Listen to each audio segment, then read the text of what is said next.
রাধেশ্যাম, জয় রাধা মদন গোপাল, শ্রী রাধা মদন গোপাল, জয় রাধে জয় রাধে জয় রাধে। আজ আমরা নিয়ে আসছি ভাগবতের নবম স্কন্ধ চতুর্থ অধ্যায় সৌবরী মহিষীর উপকান। সৌবরী মহিষীর উপকান। হরির নাম শ্রবণ করো, হরির নাম জপ করো, হরিনাম কীর্তন করো। কলিতে জ্ঞান যুগ, কর্মযুগ নহে, কলিতে ভক্তি যুগ ব্যতীত আর কোনো যুগ পথ নাই। আনন্দ লীলাময়ং বিগ্রহায় হেমাব দিব্যচ্চ বিভীষন্দরা তস্মৈ মহাপ্রেম রসে চৈতন্য চন্দ্রায় নমো নমঃ। শ্রীকৃষ্ণ চৈতন্য প্রভু নিত্যানন্দ শ্রী অদ্বৈত গদাধর শিবাসাদি গৌরভক্তবৃন্দ। হরে কৃষ্ণ কৃষ্ণ কৃষ্ণ হরে হরে, হরে রাম রাম রাম হরে হরে। রাধে শ্যাম। জয় রাধে জয় কৃষ্ণ জয় বৃন্দাবন, শ্রী গোবিন্দ গোপীনাথ মদন মোহন। জয় রাধে জয় কৃষ্ণ জয় বৃন্দাবন, শ্রী গোবিন্দ গোপীনাথ মদন মোহন। শ্যামকুণ্ড রাধাকুণ্ড গিরি গোবর্ধন, কালিন্দী যমুনা জয় জয় মহাবন। জয় রাধে জয় কৃষ্ণ জয় বৃন্দাবন, শ্রী গোবিন্দ গোপীনাথ মদন মোহন। কেশিঘাট বংশীঘাট দ্বাদশ কানন, জলাশ লীলা কইল শ্রীনন্দ নন্দন। জয় রাধা জয় কৃষ্ণ জয় বৃন্দাবন, শ্রী গোবিন্দ গোপীনাথ মদন মোহন।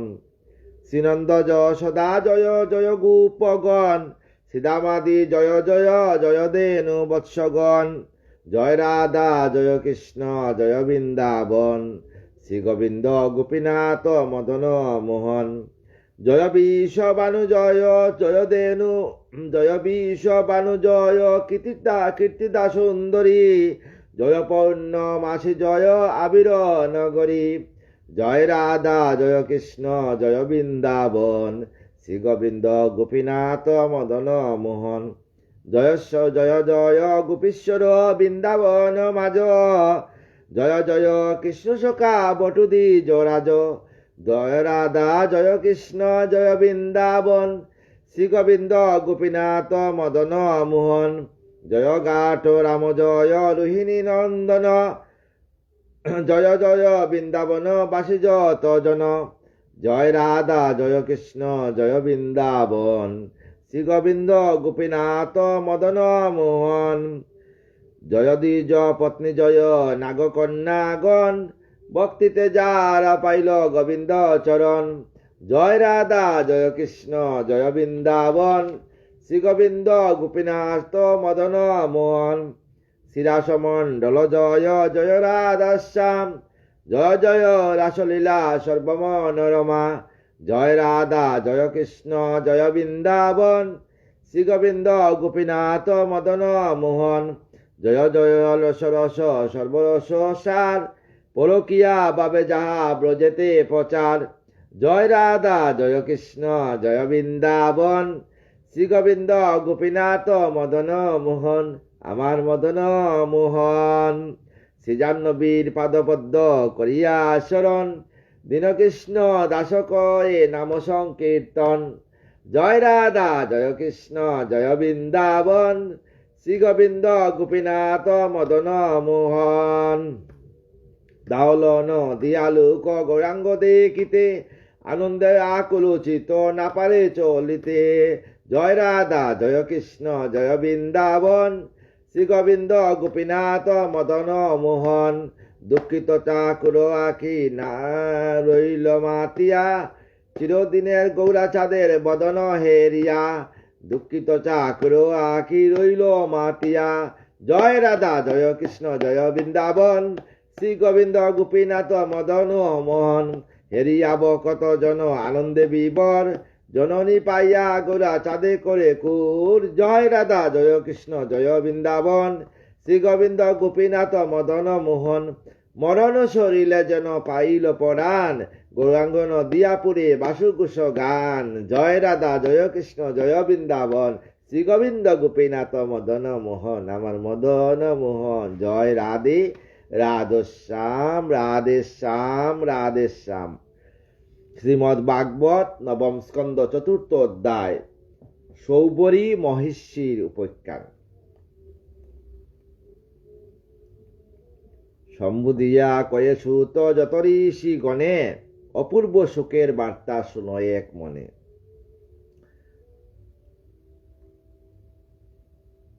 পরীক্ষিতকে সম্বুধিয়া শুক মুনিবর, কইলেন শুনো রাজা হইয়া তৎপর। সৌবরী নামেতে এক ছিল তপবন, চারিবেদ জ্ঞান লাভ ব্রহ্মপরায়ণ। সৌবরী নামে এক ব্রাহ্মণ ছিলেন, তপবন মানে মহাঋষি ছিলেন। উনি চারিবেদে ঋক, সাম, যদুর, অথর্ব, 4 বেদে উনার জ্ঞান ছিল। সহসা আসক্তি তার হইল প্রকাশ, তপতেজি সংসারেতে করিল বিলাস। একদিন উনার সহসা আসক্তি হইল, মানে কাম কুদ মদ লোভের আসক্তি হইল। উনি কি করল? তপ ত্যাগ করি, জপ তপ ত্যাগ করিয়া সংসারেতে বিলাসে চলিয়া গেলেন, সংসার বিলাসে। অবশেষে মহামায়া নাই সইয়ার, পুনশ্চ বৈরাগ্য যায় বৈকুণ্ঠে আদার। অবশেষে আর সংসারের মায়া উনার সহ্য হইল না। যদি উনি সংসারে চলেছিলেন, ফিরিয়া আসছিলেন, পুনরমূষিক ভব, আবার উনি সংসার ছাড়িয়া বৈরাগ্য গিয়েছিলেন বৈকুণ্ঠের আদার লাভে, আমার গোবিন্দের চরণ লাভের জন্য।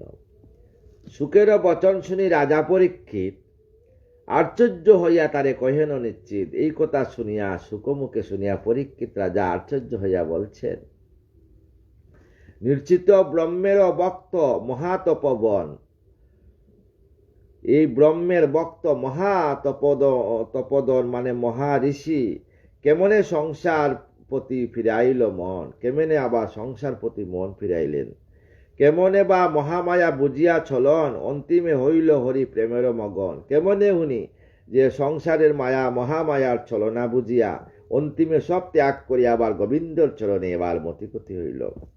অপূর্বয়ে বাণী ঋষি কহ নিশ্চয়, হরি শ্রীহরির মহালীলা ইয়াতে আশ্রয়। অপূর্ব বাণী, তা আমার গোবিন্দের লীলা ইয়াতে আশ্রয় করে আছে। শুনিয়া রাজার বাণী সুখ মহাজন, আরম্ভিলা সৌবরীর আখ্যান কখন। তাই এই কথা শুনিয়া সৌবরীর সম্পর্কে সুখদেব বলতে লাগলেন। সুখদেব কইলেন, শুনয়ে রাজন, অম্বরীশ নৃপতির বংশ গণন। অম্বরীশ রাজার বংশের এই হইল ঋষি হইলেন সৌবরী।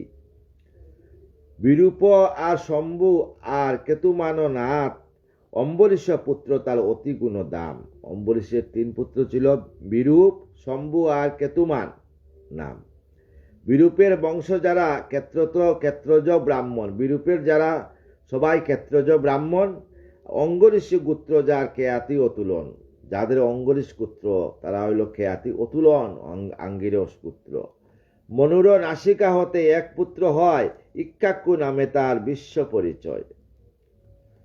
শতপুত্র হয় তার শুনয়ে রাজন, ভিক্ষুকিরে বলে কর মাংস আনয়ন। ভিক্ষুকিরে বলছিল মাংস আনার জন্য। ক্ষুধার্ত ভিক্ষুকি এক শশক ধরিয়া, তাহা খেয়ে আসে পরে অন্য মাংস লইয়া। এক শশক মানে শশক নিয়ে আসছিল, নিয়া খরগোশ যাকে বলে শশক, এই শশককে নিয়ে আসছিল, কিন্তু শশককে খেয়ে আবার অন্য মাংস নিয়ে চলে আসে। উচ্ছিষ্ট মাংসেতে তাই যজ্ঞ নাই হয়, গুরুর আদেশে সেই নির্বাসিত হয়। গুরুর আদেশে তাকে নির্বাসিত, উচ্ছিষ্ট এটা, তাই গুরু আদেশ করলে তুমি নির্বাসন হয়ে যাও। ভিক্ষুকি শশাদ নাম দরিয়া পরেতে, শাসন করিল পিতৃ অতি বিধিমতে। তার পুত্র পুরঞ্জয় ভিন্ন নাম খ্যাত, কুকুৎস ইন্দ্রবাহু রূপেতে আখ্যাত। দৈত্যস দেবগণ যুদ্ধ জবে করে, পুরঞ্জন বাঁচাইল দেবতানি করে। মহাবিশ্ব রূপে ইন্দ্র সেই যুদ্ধে রয়, তাহাতে কুকুদেবসী যুজে পুরঞ্জয়। সেই হেতু নাম তার কুকুৎস সুমতি, পুরঞ্জন নাম যিনি দৈত্যের বসতি। পুরঞ্জন নাম দৈত্যের বসতি। তাহারও বাহন ইন্দ্র, তাই নাম তার ইন্দ্রবাহ বলিহ জগতে প্রচার। তার নাম হইল ইন্দ্রবাহ। পুরঞ্জন পুত্র হয় অনেকা নামেতে, তার বংশধর কেয়াত হয় বিধিমতে। এই বংশে দুন্দুমার অতীব বিখ্যাত, তারও বংশে যুবন্নাথ সন্তান রহিত। ঈশ্বর কৃপায় আর একপুত্র হয়, মানদাতা নামে যার আছে পরিচয়, যার নাম মানদাতা। যুবন্নাথ কক্ষবে দিয়ে আসিল মানদাতা, তস দস্যু নামে রাখে স্বর্গেরও দেবতা। স্বর্গের দেবতা নাম রাখেছিল ত্রস্য দস্যু নাম রেখেছিল। শশাগোড়া পিতৃ তিনি করেন শাসন, আত্মজ্ঞানী হয়ে করে শ্রীহরি অর্চন। আত্মজ্ঞানী হয়ে আমার গোবিন্দের অর্চনা করতে লাগলেন। পুত্রকন্যা যশবীর্য কমনাই ছিল, হরিপদে তারমতি সদাবিকাইল। উনার পুত্র কন্যা অনেক যশ ছিল, কিন্তু সমস্ত যশের মধ্যে দিয়ে তিনি অন্তরে উনার গোবিন্দকে স্থান রেখে উনি হরিময় সংসার পরিচালনা করতেন। হরির প্রসাদ তিন হইল নন্দন, হইল 50 কন্যা পুনঃ উৎপাদন। সেই রাজা রাজ্যকালে এক মহাঋষি সৌরভী নামেতে তপ করে দিবানিশি। সেই রাজা রাজ্যকালে সৌরভী নামে এক ঋষি দিবানিশি আমার গোবিন্দের তপ অর্চনা করছেন। তপস্যার মহাতেজ তারও সম নাই, গ্রীষ্মেতে অগ্নির মাঝে রইল সদাই। গ্রীষ্মের অগ্নির মধ্যে সব সময় বিচরণ করত। তার মতো মানে ত্যাগী বৈষ্ণব হরিপরায়ণ আর কেউ নাই। বর্ষারও বৃষ্টিতে ভিজে করে হরি নাম, এক মনে জপতপ করে অবিরাম। বর্ষার বৃষ্টি ঝড় তুফান সমস্ত কিছুর মধ্যে থেকেও উনি হরিনাম করতেন। উনি হরিনাম বাদ দিতেন না। সবসময় ওনার মনে সেই গোবিন্দকে হৃদয় সিংহাসনে রেখে উনি হরিনাম করতেন। শরতে পর্বপরি হিমে হিম পর, শীতেতে জলের মাঝে ধ্যানে নিরন্তর। শীতের মধ্যে জলের মধ্যে নেমে উনি ধ্যান করতেন গোবিন্দের। বসন্তে বায়ুতে বসি মগ্ন সাধনায়, কারো সাধ্য তারও বল বর্ণিবে কোথায় কোথায়। বসন্তকালের বায়ু মানে বাতাসের মধ্যে উনি বসিয়া কিন্তু গোবিন্দের আরাধনা করতেন। হেন তেজময় ঋষি বৈরাগ্যমণ্ডিত, হরিপদে মন রাখি হরিতে চিন্তিত। সবসময় হরিপদে মন আর হরির চিন্তা করতেন, আর কোনো চিন্তা উনি করতেন না।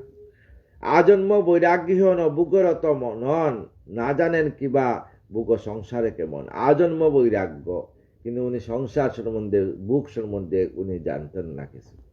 একদিনও সিদ্ধ ঋষি সৌবরী সুজন, ইচ্ছিলেন জলে ডুবি করিতে সাধন। একদিন উনি জলের মধ্যে ডুব দিয়ে জলের নিচে বসে সাধন করার ইচ্ছা করলেন, যে আমি তো সব জায়গায় সাধন করেছি, আজকে আমি জলের নিচে বসিয়া সাধন করব আমার অনাদি আদি গোবিন্দের। রাধে শ্যাম, তোমার কি লীলা। সুরম্য আশ্রমে তারও ছিল সরোবর, তারা সুরম্য আশ্রম, সেখানে ছিল একটা বিশাল সরোবর ছিল। সিদ্ধিতে যে ডুবিলেন তাহারও ভিতর, সিদ্ধ তেজে এই সরোবরের নিচে ডুবিলেন। এরূপ কঠোর ব্রত করি সমাপন, ধ্যানতে মহাঋষি মেলেন নয়ন। ধ্যান শেষ করি যখন চোখ মেললেন, সেই কালে দুই মৎস্য সেই সরোবরে ঋষির সম্মুখে মত্ত হল কামবরে। যখন ঋষি ধ্যান ভঙ্গ করলেন, তখন দেখলেন দুইটা মৎস্য কামভাবে দুজনে মিলন করতেছে বসিয়া। মৈথুন করিল দুয়ে হেরিয়া নয়নে, মৈথুন করিতে ইচ্ছা হলো তার মনে। তখন সঙ্গে সঙ্গে সৌরভী ঋষির মানে মনের মধ্যে কামভাব আসিয়া গেছে, উনারও মৈথুন করার ইচ্ছা জেগে গেছে। কামভাব হেরি ঋষি আপনারও মনে, ভাবিলেন বুক শান্তি হয় না জীবনে। তাই ভাবলেন যে বুক শান্তি তো আমার জীবনে হয় নাই। এতএব সিদ্ধিসহ বুক মম চাই, নতুবা জীবনে মম কোনো আশা নাই। আমি বুক করি, বুক না করলে আমার জীবনে কোনো আশা নাই। এত ভাবি তবে ঋষি হইয়া তৎপর, তেজিলেন সেই ক্ষণে সেই সরোবর। সঙ্গে সঙ্গে সেই সরোবর ত্যাগ করলেন। সরোবর তেজি ঋষি ভাবে মনে মন, সুরূপা যুবতী চাই করিতে রমণ। আমি সুন্দর স্বরূপা যুবতী চাই, তার সঙ্গে রমণ করতে চাই। বিবাহ করিয়া চাই করিতে সংসার, পুত্র পুত্রাদির সহ করিতে বিহার। আমি বিবাহ করব আর সংসার করব, পুত্র নাতিপুতি নিয়ে আনন্দ করব। হইবে বুকের শান্তি স্থির করি মন, ভাবিলেন কোথা পাবো রমণী রতন। আমি কোথায় কন্যা পাবো, বিয়া করব, তাই মনে মনে ঋষি ভাবতে লাগলেন। সৌবরী ঋষি ভাবিতে ভাবিতে মনে হইল উদয়, কুলে শিলে দন্য রাজা মান্দাতা নিশ্চয়। তখন মনে হইল যে কুলে শিলে রাজা হইল মান্দাতা, উনি নিশ্চয় মান্দাতা কুলে শিলে। 50 কন্যা তার, 3টি তো নয়, তার 50টা কন্যার 3টা তো নয়, 3টা ছেলে। এক কন্যা মাগিলব করিয়া বিনয়, তার কাছ থেকে এক কন্যা মাগিয়া বিয়ে করব। সেই কন্যা লয়া আমি করিব সংসার, হইবে বুকের শান্তি করিলে বিহার। তার সঙ্গে বুকে শান্তি হবে যদি তার সঙ্গে আমি থাকি, সংসারে আবদ্ধ হই। এত ভাবি তবে ঋষি সিদ্ধি তেজময়, যুগশীর্ণ দেহ যান রাজার মালয়। যুগশীর্ণ দেহ, একদম শীর্ণ ছিল গায়ে, শুকনা দেহ নিয়ে রাজার সামনে গেলেন। পৃথিবীর অধিপতি সেই নিপমণি মান্দাতা, পৃথিবীর অধিপতি, ইন্দ্রের প্রদত্ত নাম ধরেন আপনি। ইন্দ্র দিল নাম শুনি উত্তরানন্দন, সুখদেব পতিত এ কহেন বচন। তাই সুখদেবকে বললেন, কহ ঋষি এ আখ্যান মুড়ে ততপর, মান্দাতা এ নাম কেন পুরন্দর, কেন উনার নাম মান্দাতা তা আমাকে বলো ঋষি। সুখদেব কোন শুনো পাণ্ডু শিরোমণি। সুখদেব বললেন, পাণ্ডু শিরোমণি পরীক্ষিত, যুবুন্নাত নামে রাজা পালেন ধরণী। 100 বারজাতা রূপসী যুবতী, কারো হইল না এই সন্তান সন্ততি। 100 বারজা, কিন্তু কারো করে সন্তান হইল না।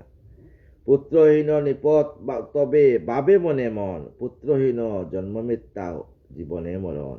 পুত্রহীন ওয়া যদি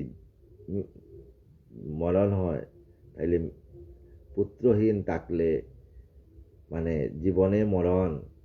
এজন্য প্রতিটা গড়ে একটা করে পুত্র, একটা করে কন্যা, দুইটারই দরকার। পুত্র কন্যা না হইলে কিন্তু সংসার হয় না। পুত্রহীন জনে কবু নহে তো উদ্ধার, মনোদুঃখ প্রবেশের অরণ্য মাজার। তাই মনের দুঃখে অরণ্যে প্রবেশ করলেন। রাজারও দুঃখিত হরি যত ঋষিগণ, পুত্র হেতু ইচ্ছিলেন পুঁজি নারায়ণ। তাই বললেন সমস্ত ঋষিরা যে পুত্র প্রাপ্তির জন্য অনাদি আদি গোবিন্দকে পূজা করো। মহাযজ্ঞ করে মিলি যত ঋষি জন, পুত্র হেতু করিলেন সুধা উদ্ধারণ। এ কথা না জানে রাজা তাহারও রমণী, এই কথা রাজার রমণী জানতেন না। উভয়ে যাপেন তথা দিবস রজনী। সেই নিশি উপবাসে তাকেন নিপতি, তৃষ্ণায় কাতর তিনি হইলেন অতি। কিন্তু নিপতি উপবাসে তাকিয়া তৃষ্ণায় কাতরে, জল তৃষ্ণায় কাতর হয়ে গেছে। আশ্রমে না ছিল বাড়ি অতীব কাতরে, আশ্রমে জল ছিল না, বাড়ি শব্দের অর্থ জল। প্রবেশ করেন রাজা সেই যজ্ঞ গড়ে। তখন রাজা সেই যজ্ঞ গড়ে প্রবেশ করলেন। যজ্ঞগৃহ মাঝে ছিল সুদারও আধার, বাড়ি বাবি শীঘ্র রাজা করেন আহার। যজ্ঞের মধ্যে যে সুধা ছিল, উনাকে জল বাবিয়া উনি রাজা আহার করে ফলছেন। সুধা পান করি রাজা তৃষ্ণা নিবারিয়া, আশ্রমে আসেন পুনঃ আপনি ফিরিয়া। সুধা পান করিয়া রাজা তৃষ্ণা নিবারণ করে আবার আশ্রমে ফিরে আসলেন। প্রভাতে উঠিয়া যত যাজ্ঞিক সুজন, দেখিলেন সুধা নাই কে করে হরণ। প্রভাতে উঠিয়া সমস্ত ঋষি ব্রাহ্মণরা দেখলেন যে আমাদের যজ্ঞের যে সুধা, ওটা কোথায় চলে গেল, নাই। তখনও শুনিয়া রাজা মানিল বিস্ময়, ঋষি কয়ে পুত্র হেতু সুধা সেই হয়। ঋষিরা বললেন, এটা তো তোমার পুত্র হেতু, পুত্র উৎপাদনের জন্য সেই সুধা আমরা রেখেছিলাম, তোমার স্ত্রীর জন্য তুমি পান করে ফেলেছ। রাধেশ্যাম। সেই সুধা করপান হারাইয়া জ্ঞান, অবশ্য তোমার গর্বে হইবে সন্তান। অবশ্য তোমার গর্বে রাজা, এবার তোমার গর্বে সন্তান হবে। পুরুষের গর্বে পুত্র সুধা বলে হয়, স্তন নাই কিবা পান করে সে তনয়। স্তন নেই পুরুষের, সেই তনয় কি পান করবে, কি সুধা পান করবে। প্রসব করিলে নিপ কাঁদিল কুমার, ঋষিজন সকলের করে হাহাকার। রাজা প্রসব করলেন। তখন রাজা প্রসব করলেন। অনেকে আবার বলবে যে পুরুষের কি সন্তান হয়? এটা তো অনেক কথা। হ্যাঁ, আজকের দিনের সায়েন্স থেকে আগের দিনের সায়েন্স, হাজার হাজার বছর সায়েন্স বহুত উন্নত ছিল। আজকের দিনে অনেক সময় মোবাইলও দেখা যায় কোনো কোনো জায়গায় পুরুষের করে সন্তান হয়, তা ওই যুগেও কিন্তু হয়েছিল। আমার কথা না, বাগবতের কথা। তাই বাগবত একটা সায়েন্সের উপরে আধার করে। আগের যুগের যে সায়েন্স, এই সায়েন্স আমাদের কাছে দরিয়া নিয়ে আসছে। ওই সায়েন্সকে বর্তমানের সায়েন্সিস্টরা, হ্যাঁ, ওই সায়েন্সের মধ্যে বিচার করিয়া বর্তমানের সায়েন্স তৈরি হয়েছে। যেমন আমরা তুলসী পাতা, সায়েন্টিফিক রিজন আছে, আমরা তুলসীকে গোবিন্দের প্রিয় দাসী বলিয়া মানি, তুলসীকে পূজা করি। আবার সে গোবিন্দ বুকের উপরে তুলসী মঞ্জুরি তুলসী দেই। তুলসী হইল অ্যান্টিসেপটিক। তুলসী দেওয়া যে জায়গাতে থাকে ওইখানে 2 হাতের ভিতরে কোনো জীবাণু প্রবেশ করতে পারে না, যেটা সায়েন্সে লেখা। আর এটা আবার দেখো গোবিন্দের বুকের জন্য গোবিন্দ বলে গেছে। তাইলে এই সনাতন, এই দেহ সনাতন, পৃথিবী সনাতন, বৃক্ষ লতা গাছ বৃক্ষ সব হইল সনাতন, আর বাকি সব হইল ধর্ম। একটা হাতের মধ্যে যেমন 5টা আঙ্গুল আছে, হ্যাঁ, কিন্তু হাত একটা। তাই ঈশ্বর এক, আর বাকি যত ধর্ম আছে সমস্ত হইল ঈশ্বরকে পাওয়ার উপায়। একমপি অক্ষরম যমগুরু শিষ্যম প্রবুদ্ধয়ম পৃথিব্যাম নাস্তি যশক্তি অনন্যে। সেই কালে কৃপা করি প্রভু নারায়ণ ইন্দ্রে পাঠাইলা তারে করিতে রক্ষণ। তখন নারায়ণ কি করলেন? ভক্তকে রক্ষার জন্য আমার প্রভু ইন্দ্রকে পাঠাইলেন রক্ষা করার জন্য। ইন্দ্র আসি কয়ে পান করো আমায়, মানদাতা এহেতু নাম সেই শিশু পায়। ইন্দ্র বলল যে আমাকে পান করো। এহেন দুর্লভ জন্ম লয় নিপবর, তাহারও সমীপে ঋষি করিল গমন। সেই ঋষির সমীপে সৌবরী ঋষি গমন করলেন। ঋষিরে নেহারি রাজা পাদ্যর্ঘ দিয়া আসন দিলেন শুভ। প্রশ্ন জিজ্ঞাসা, রাজা আমাদের বাড়িতে গুরুদেব অতিথি আসলে পাদ্য অর্ঘ্য, আগের দিনে পাও দেওয়ার জল দেওয়া হইতো। গুরুদেব যে কোনো অতিথি আসলে পাও দেওয়া হইতো, তারপর কাপড় থাকতো পাও মোছা টুসা, তারপর আসিয়া বসাইত করে। আগের দিন কত উন্নত ছিল, আর বর্তমানে তো কি বলবো বর্তমানে সমাজের কথা।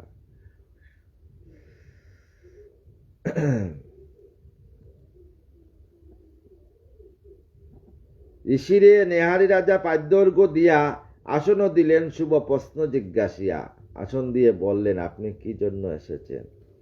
আসনে বসিয়া ঋষি সৌবরী তখন কহিতে লাগিল নিপ সুমিষ্ট বচন। আসনে বসিয়া সৌবরী ঋষি সুমিষ্টভাবে রাজাকে বললেন, সূর্যবংশে জন্ম তব বলি দেব বলে, ত্রিভুবনে তব যশ গুছে যে সকলে। ত্রিভুবনে তোমার যশ যে সবাই জানে। সামান্য তপস্যা আমি, তুমি মহাজন। আমি সামান্য তপস্বী, তুমি মহাজন, তুমি রাজা। মম আশা পূর্ণ করো এই আকিঞ্চন, আমার আশা পূর্ণ করো এই আকিঞ্চন তোমার কাছে। জন্মাবধি তপস্যায় সিদ্ধি লাভ করি আমি। জন্মাবধি ছোট থেকে আমি তপস্যা সিদ্ধি লাভ করি। ইচ্ছা হলো বুক শান্তি করি বজি হরি। ইচ্ছা হলো সংসারে প্রবেশ করিয়া, হ্যাঁ, স্ত্রী পুত্র কন্যা সন্তানকে নিয়ে আমি সংসারে রতি তাকিয়া আমি গোবিন্দকে ভজনা করব। তোমরা চৈতন্য মহাপ্রভু বলছেন কলিতে কোনো সন্ন্যাস নেই, কলিতে হইল সংসার সন্ন্যাস। আর যাগযজ্ঞ যত ছিল সত্যতে পাদা তেতা দাপরে, কলিযুগে হরির নামে পাপিতা বিউদ্ধরে। এই যে সত্য তেতা দাপর কলি, 4 যুগের মধ্যে শ্রেষ্ঠ যুগ হইল কলি। গোবিন্দকে পাওয়ার জন্য এত কষ্ট করতে হয় না, শুধু নাম করলে গোবিন্দকে পাওয়া যায় কলিতে। রাধে শ্যাম, রাধে রাধে। শুনেছি 50 কন্যা রয়েছে তোমার। সৌবরী রাজা বললেন মানদাতাকে, শুনেছি 50 কন্যা রয়েছে তোমার। প্রদান করো মোরে একটি তাহার, একটি কন্যা আমাকে দান করো। তপবলে দন গিয়ে বিধিমতো করি, সংসার করিব আমি কিছুকাল ধরি। আমি সংসার কিছুকাল করতে চাই। কারণ ওই যে দুইটা মৎস্যের মিলন দেখিয়া উনার মনে কাম ভাব জাগ্রত হয়ে গেছিল। এই যে মনুষ্য দেহ যখন আমরা পৃথিবীতে আসি, কাম ক্রোধ মদ লোভ মোহ মাশ্চর্য স্বরূপে আসি। আমরা যখন মাতৃগর্ভ থেকে ভূমিষ্ঠ হইয়া পৃথিবীতে স্পর্শ করার সঙ্গে সঙ্গে আমাদের মানে এই যে ত্রিনেত্র, আমাদের যে আগের পূর্বজন্মের জ্ঞান চলে যায়, মায়ার আশ্রিত হয়ে যায়। তাই সংসারে সৌবরী বলছেন ঋষি, আমিও চাই সংসার করিয়া কিছুকাল গোবিন্দময়ে সংসার করব। এতএব কর রাজা বাসনা পূরণ, দৈন্য হবে তব জন্ম, পাবে পুণ্যদন। রাজাকে বলছেন, মুনিরা বচন শুনিনি পবর, কইতে লাগিলা তারে কথা হিতকর। তাই মান্দাতা বললেন মুনিকে, যুবতী সুন্দরী কন্যা মম সর্বজন, করিয়াছ সকলের স্বয়ম্বরপণ। সকলেই করিয়াছি, স্বয়ম্বরপণ করছি। আগে স্বয়ম্বর হইতো কন্যাদের, ওইখানে স্বয়ম্বরে সমস্ত ঋষি রাজা সবাই যেতেন। কন্যারা যাকে পছন্দ করত তার গলায় মালা দিতেন। কন্যার নিকটে যাও, দেখিয়া তোমায় বলিলে পাইবে কন্যা, বাধা নাই তাই। তুমি কন্যা স্বয়ংবরে আমার কন্যার নিকটে যাও, তোমাকে যে কন্যা বরণ করবে সেই কন্যাকে তুমি বিবাহ করবে। রাজারও শুনিয়া বাণী সেই তপোবন, ভাবিলেন উপহাস করিল রাজন। তপোবন ভাবলেন ঋষি যে রাজা উপহাস করছে। একে তো অতি শীর্ণকায় জীর্ণ কলেবর, একদম টনটনা, কিছু নাই। তপ করতে করতে একদম শরীর শুকাইয়া গেছে, হরিনাম নিতে নিতে কিছু নাই দেহের মধ্যে। রমণে শক্তি নাই, কিশমূর্তি দর। রমণ করারও শক্তি নাই, কিশমূর্তি মানে কাশি ব্যথার মতো শরীর হয়ে গেছে। ইয়া ভাবি তপবলে সৌবরী সুজন, করিলেন আপনার রূপ সম্পাদন। তাই উনি ভাবিয়া তপবলে আপনার রূপ সম্পাদন করলেন। দেখিতে সবল বপু নবীন যৌবন, চন্দ্রময় অঙ্ককান্তি কমল বদন। এত সুন্দর তপবলে উনার রূপ নবীন বয়স উনি জাগরিত করলেন। প্রেম মাতা হাসি মুখ সতৃষ্ণ নয়ন, হেরিলে আকুল হয় স্বর্গ নারীগণ। উনার চোখ দেখলে সমস্ত নারীরা আকর্ষিত হয়ে যায়। সুন্দর প্রাঙ্গণ গৃহ তাহার উপবন, স্বর্ণরূপ হীরকাদি মাণিক্য রতন। সকলে ভূষিত করি আপন আলয়, পুনশ্চ গেলেন যথা রাজা মহাশয়। যেখানে রাজা সেখানে আবার চলিয়া গেলেন। রাজারে কহেন গিয়া, শুনো রাজন, সৌবরী আমার নাম, দেও কন্যাদন। আমার নাম সৌবরী, আমাকে তোমার কন্যাদন দাও। স্বয়ম্বরে তব কন্যা করিয়াছে পণ, তথা মুরে লয়ে চলো করিতে দর্শন। সেইখানে আমাকে নিয়ে যাও, আমি তোমার কন্যাকে দর্শন করব। অপরূপ সেইখানে নিয়ে যাও, আমি তোমাকে দর্শন করব। অপরূপ রূপহেরি রাজা মহাজয়, তপবলে মুগ্ধ হয়ে চরণ পূজয়। রাজা অপরূপ তপবলে মহারিষি উনাকে চরণ পূজা করলেন রাজা। অ্যাকচুয়ালি সত্যি কথা বলি যে আমরা যখন কন্যা সম্প্রদান করি, যে কন্যার যে স্বামী তাকে বিষ্ণু ভাবিয়া কন্যাকে সম্প্রদান করি। এই জন্য মেয়ের জামাইকে প্রণাম করতেন। মেয়ের জামাইয়ের যে প্রণাম শ্বশুর শাশুড়ি নিতে নেই।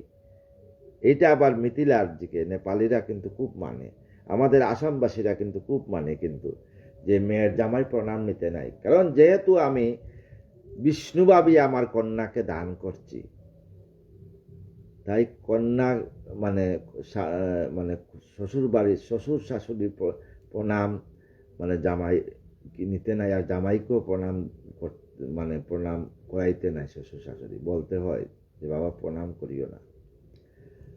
পূজিয়া পাঠানো তারে গৃহ অভ্যন্তরে, যথায় 50 কন্যা একত্র বিহারে। তাই রাজা যেখানে 50 কন্যা সেখানে পাঠাইলেন। চন্দ্রপুরী অন্তপুরে কন্যার প্রভায়, দ্বিতীয় চন্দ্রের সম তপস্বী তথায়। অপরূপ রূপহেরি যত কন্যাগণ, একে একে মুনিবরে করিল বরণ। যখন এই মুনিবরের রূপ দেখিয়া একে একে 50টা কন্যা উনাকে বরণ করিয়া ফেলাইছে। তপস্যার তেজমুনি লয়ে পত্নীগণ, বুক সুখে বহুকাল করেন যাপন, তাই বুক সুখ করিয়া এই রমণীদনকে নিয়া একে একে নিয়া 50 করে বহুকাল উনি সংসার জ্ঞাপন করছে। প্রত্যেকের গর্বে হলো 500 সুত, 500 সুত, 50 সুত। এমনে হলেন মুনি মহাবংশযুত, এই মনে মহাবংশযুত হইলেন। আমরা তো সবাই টাইটেল ব্যবহার করি, হ্যাঁ, এইগুলা তো টাইটেল, যেমন আমাদের চ্যাটার্জি, বানার্জি, গাঙ্গুলি, মুখার্জি, ভট্টাচার্য, এইগুলা সত্যিকারের মানে টাইটেল বলতে আমাদের টাইটেল মানে আমাদের এগুলা কেউ জমিদারির জন্য পেয়েছে, কেউ পণ্ডিতের জন্য পেয়েছে, কেউ শিক্ষাগত যোগ্যতার জন্য পেয়েছে, হ্যাঁ, ব্রাহ্মণটা। কিন্তু অরিজিনাল ব্রাহ্মণদের হইল গোত্র দিয়ে বিচার। আগের দিনে গোত্র ব্যবহার করত, গার্গ, অমুক গার্গ, গার্গরিষি গোত্র, অমুক বশিষ্ঠ গোত্র, মানে গোত্র দিয়ে ব্রাহ্মণের পরিচয় হইত। এখন তো আর তা নাই। এখন এই মানে বল্লাল সেনের থেকেই টাইটেল পেয়েছেন সবাই। রাধেশ্যাম, আমার ভুল হইলে মার্জনা করবেন, কারণ আমি যা শুনেছি তাই আপনাকে বলেছি। আমি পড়ার মাকে মা বলে ভিক্ষা করে এনেছি। আমি যে ভাগবত কথা শুনিয়া যা পাই তা আপনাদের কাছে বলি, আর ভাগবতের যা লিখিত তা বলি। কিন্তু আমি তাই যদি ভুল হয় না আমার কোনো কথা, আমাকে সবাই মার্জনা করবেন। বহুকাল বুক করি তৃপ্তি নাই হয়, প্রত্যয় নতুন ইচ্ছা উহাতে উদয়। বহুকাল বুক করিয়া ইচ্ছা পূর্ণ হয় না, সৌবরী প্রত্যেক বেলা নতুন ইচ্ছা আবার জাগে। কিছুতে না পেয়ে তৃপ্তি সেই মুনিবর, একদিন জ্ঞান বলে করেন গোচর। একদিন জ্ঞান বল হইল, তৃপ্তি পান না, কারণ উনি তো হরিপরায়ণ, উনি কাম ভাবে লিপ্ত কি করে হবেন। আজন্ম তপস্যা করি পেয়ে সিদ্ধি বল, মৎস্যের মৈথুনে মন হয়েছে চঞ্চল। আমি তো আজন্ম তপস্যা করেছি, ওনার জ্ঞান খুলে গেছে একদিন। আমি আজন্ম গোবিন্দের পূজা করেছি, আমি তপস্যা করেছি, কিন্তু আমার কাম ভাব কি করে আসলো? এই যে দুইটা মৎস্যের মৈথুন দেখে আমার কাম ভাব আসছে। একে চুনু বুগ লাগি হইল 50, সহস্র পঞ্চক করে সন্তান প্রকাশ। আমি একজন চেয়েছিলাম, 50 জন রমণীকে বিবাহ করছি। এক হতে হলো এক বুকের প্রচার, তবু তো কামনা শান্তি ঘটিল আমার, তবু আমার কামনা শান্তি ঘটিল। ভাবিতে হলো বৈরাগ্য উদয়। এই কথা ভাবিয়া আমি কি করলাম, আমি কি পেয়েছিলাম, আর কি ছেড়ে সংসারে চলে আসলাম। ভাবিতে বৈরাগ্য উদয় হয়। যখন আমরা মাতৃগর্ভ থেকে জন্মগ্রহণ করি, আমাদের মানুষের জীবন একটা নাটকের অঙ্গমঞ্চ। নাটকে দেখবার নাটক করি আবার নামিয়ে যান, আমরাও কিন্তু নামিয়ে যাই। আর যখন শেষের দিনে আমরা দুরাগ্রস্ত হয়ে যাই, তখন আমরা গোবিন্দের শরণাপন্ন হই না।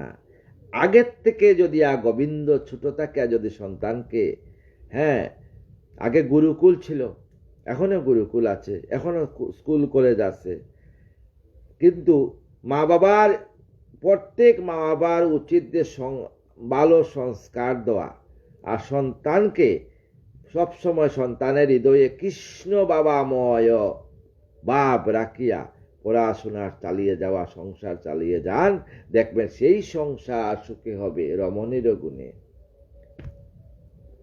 পত্নীগণ কইলেন জ্ঞান যায় হয়, পতির মন্ত্রণা মতে পুঁজি নারায়ণ। নারায়ণ সকলের পাইলেন জ্ঞান মহাদন। কারণ স্বামী যদি হরিপরায়ণ থাকেন, স্ত্রী হরিপরায়ণ হইতেই হবে। দুই অঙ্গে এক অঙ্গ, তাকে বলে কৃষ্ণাঙ্গ, কারণ স্বামীর অর্ধ অঙ্গ স্ত্রী। তাই স্বামী যদি কৃষ্ণ বোঝে, স্ত্রীও কৃষ্ণ ভোজন হইতে হবে, তখন ওই গোবিন্দের পাওয়া যায়। তাই সৌবরী রাজার যত স্ত্রীরা সবাই কিন্তু সকলেই পাইলেন জ্ঞান মহাদন। নারায়ণকে পূজা করিয়া সবাই জ্ঞান, ভাগবত জ্ঞান পেয়েছেন। সৌবরী পুত্রেরও গিয়া বৃত্ত গৃহ গড়, হরিতে সপিতে যায় আপন অন্তর। সমস্ত পুত্রের অন্তরে হরিতে। কিছুদিন পরে মুনি নিজ তপ বলে তেজিলেন নিজ দেহ এই ধরাতলে। কিছুদিন পরে এই দেহ ত্যাগ করলেন, ধরাতলে নিজ তপ বলে ইচ্ছা মৃত্যুবরণ করলেন। পতির মরণে তবে যত পত্নীগণ পতিশ সবে হইল দাহন, সবাই পতির সঙ্গে সবাই ইচ্ছা মৃত্যুবরণ করলো। স্ত্রীরাও যাকে মানে অগ্নি আমাদের ধর্মে যেমন কয়েক রকম আছে, মানুষের মৃত্যুর পরে অগ্নি সমাধি, ভূমি সমাধি, জল সমাধি 3 রকম আছে। তাই পতির সঙ্গে সবাই অগ্নি সমাধিতে মিলিত হলেন, যাকে বলে নরমেধ যজ্ঞ। আমরা যে শ্মশানে নিয়ে যাই বলেন, এটা পঞ্চকাম কুদ মদ লোভ মোহ মার্চর্য কৃতীয় তেজ মরুদ্ভূম সবের সঙ্গে মিলে যায়, দেহ সঙ্গে যায় না, কিছুই যায় না সঙ্গে। কালে যাবে কি আপনার কীর্তি যাবে, আপনি সমাজে কি করেছেন এইটাই থাকবে, আর কিছু থাকবে না। এমন কোনো কাজ করবেন যাতে সমাজের লোকে বলে ওই লোকটা খুব ভালো ছিল, হরিপরায়ণ ছিল। এই যে সৌবরী ঋষি ভাগবতে স্থান পেয়েছেন, ওনার হরিপরায়ণ ছিলেন। তাই এমন ভাব করবেন, এমন কাজ করবেন সমাজের, সবসময় সমাজকে অহিংসা পরায়ণ হয়ে নিজের মতো দেখবেন, হিংসা ত্যাগ করবেন। দেখবেন অচিরেই রাধা গোবিন্দের যুগল চরণ প্রাপ্ত হবেন। অন্তিমে সকলে পায় বিষ্ণু পদে স্থান, বুগ হতে মুক্তি লাভ করিল পরাণ। অপূর্ব বুগের লীলা কোয়া নাই যায়, শুনিলে বৈরাগ্য বাব পরীক্ষিত রায়। তাই এই কথা শুনিয়া পরীক্ষিতেরও বৈরাগ্য লাভ করল। এত বলি সুখদেব হইলেন স্থির, ভক্তজনে ল ভক্তি প্রেম সিন্ধু নীর। সুবুধ রচিল গীত হরিকথা সার, ভক্তের নিকটে বুগ দুঃখেরও আগার। ভক্তের নিকটে বুগ হইল দুঃখের আগার। কারণ সবসময় সন্তানাদিকে ওইভাবে শিক্ষা দিবেন। আগের দিনে আমাদের পুরুষেরা সমস্ত আমাদের যে স্ত্রী পুরুষ আমরা সবাই স্কুলে পড়াশোনা করছি। আমাদের এখনো মনে হয় আমাদের সময়ে এইভাবে পার্টি নিয়ে যেতে হইতো এইভাবে স্কুলে। আর ডাইনাতে থাকতো অ্যালুমিনিয়ামের সুটকেস, মানে স্কুলের বক্স, স্কুল বক্স, আর কালির কলম ছিল। আমরা লেখাপড়া করছি, আর আপনার বাবারা তো তাল পাতাতে লিখছে, কলা পাতাতে লিখছে, বুঝপত্রতে লিখছে সবাই ময়ূরের কলম দিয়ে। আজকে এত আস্তে আস্তে আস্তে আস্তে এখন কলম হয়ে গেছে, আরো কত হবে। কম্পিউটার বাইর হয়েছে, ল্যাপটপ বাইর হয়েছে, আরো কিছু কি বাইর হয়ে যাবে। মোবাইল বাইর হয়েছে, আগে মোবাইল ছিল না, টেলিফোন ছিল না, সব তৈরি হয়েছে। সব কিন্তু পূর্ব যুগ থেকে সব আস্তে আস্তে সায়েন্সের দিকে আগ্রত হয়েছে। তাই বলি কি, সবসময় হরিময় হইয়া সংসার করেন, রাধারানীর কৃপা লাভ করবেন। সমস্ত সাধুগুরু বৈষ্ণব ব্রাহ্মণের চরণে আমার শতকোটি প্রণাম। সবাই আমাকে কৃপা করবেন, সবার চরণ দুলে আমার মস্তকে দিবেন, আপনার কৃপা রাখবেন। এই ভাগবতের জ্ঞান সাগরের তীরে দাঁড়িয়ে একটি নুড়ি উঠাবার ক্ষমতা নেই আমার জ্ঞান সেইভাবে নেই, ভাষা নেই, মানে গলার প্রবলেম, ভালোভাবে কথা বলতে পারি না। তথাপি আপনাদের সামনে আসি, আপনারা কষ্ট করে ভাগবত কথা শুনবেন, যদি ভুল হয় মার্জনা করবেন। সবাই আমাকে কৃপা করবেন, সবার চরণধুলি দিবেন, যাতে শেষের দিনে বৃন্দাবনে রাধা রাধা নাম করে রাধারানীর যুগল চরণে সজ্ঞানে দেহ রাখতে পারি, আর কিছু চাই না। রাধে কৃষ্ণ কৃষ্ণ কৃষ্ণ রাধে রাধে, রাধে শ্যাম শ্যাম শ্যাম রাধে রাধে। রাধে কৃষ্ণ কৃষ্ণ কৃষ্ণ রাধে রাধে, রাধে শ্যাম শ্যাম শ্যাম রাধে রাধে। রাধে কৃষ্ণ কৃষ্ণ কৃষ্ণ রাধে রাধে, রাধে শ্যাম শ্যাম রাধে রাধে। জয় রাধে জয় রাধে জয় রাধে জয় রাধে, জয় রাধে জয় রাধে জয় রাধে জয় রাধে।